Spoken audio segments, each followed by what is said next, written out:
Tell us an Interesting way of managing money. That is uniquely me. A unique way of how I budget and save money and hopefully my money grow is that I just basically put everything into my savings, and every month I only allow myself to withdraw like, $200 to $300 in cash and make sure that I only spend this amount of money. When I was younger, I used to really budget my money from like down to the dollars and cents. After a few years, right, my spending habits are more or less like stable and consistent. So I kind of know like every month how much I spend on transport, how much I will spend on coffee, how much I will spend on like food and shopping. So I already have a rough idea, and I just make sure that I do not spend beyond that budget unless there's a very valid reason for me to do so. Within Grab app, right, there's this thing where I signed up recently, quite a while back. Every time I spend, right, they will put an amount into the investment pool. So eventually it accumulated to quite a lot, and then that's where like somehow I use it to save, and at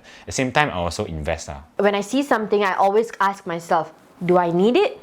Do I really want it? How long would I use it? Do you think I would still need it like 5 months from now? And most of the time my answers are all no. And because of that, I've actually saved a lot of money and used it on things that I really, really need. The truth is, I don't really budget my money a lot. I do buy a lot of ridiculous things like Pokemon cards and everything. But right now, at the current time of my life, I am investing a lot of my money. In fact, I invest about 80% of what I have.